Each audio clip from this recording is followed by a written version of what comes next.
Bonjour, je m'appelle Raphaël, je suis en CM2 à l'école de Saint-Thierry et je vais vous lire un extrait du Monde de Lucrèce d'Anne Goscinny et Catel.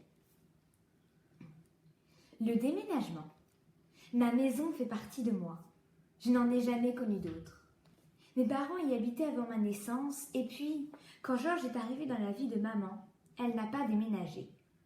À la naissance de Victor, Scarlett s'est installée tout près de chez nous. La connaissant, elle a dû dire un truc comme « Ma chérie, je me rapproche de vous pour pouvoir venir m'occuper de mes petits-enfants. » Et maman a dû penser « Dans pas très longtemps, ce sont tes petits-enfants qui te surveilleront. » Ce quartier, c'est le mien.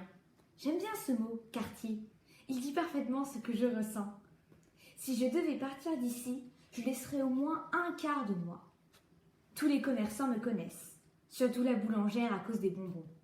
Même si, depuis que je suis grande, je préfère manger des légumes, il m'arrive d'acheter par hasard 1 ou 2 sachets de bonbons. Le monsieur du kiosque où je vais souvent acheter le journal de Georges me connaît bien.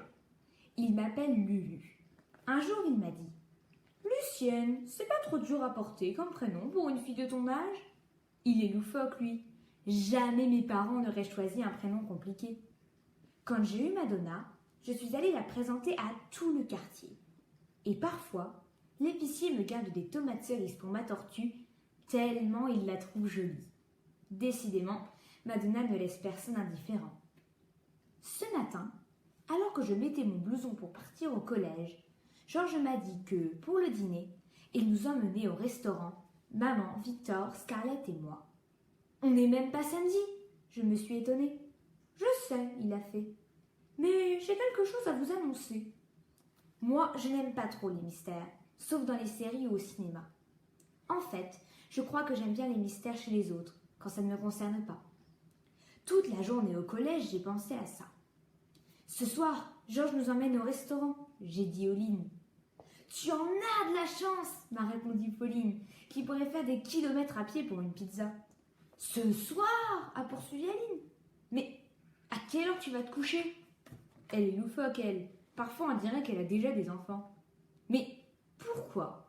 A demandé Colline, qui pose toujours les bonnes questions. Justement, je ne sais pas. Et je vous avoue que ça m'inquiète. J'ai répondu. Tu n'as aucune raison de t'inquiéter, m'a réconforté Pauline. Georges va sûrement choisir un bon restaurant.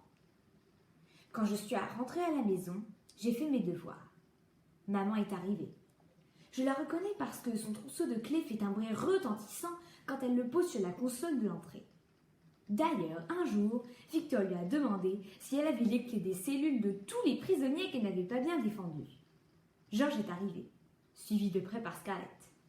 Maman est venue m'embrasser. « Tu as passé une bonne journée, Lulu? Tu as eu des notes ?»« Maman, pourquoi tu ne commences pas directement par la question qui t'intéresse ?»« C'est-à-dire ?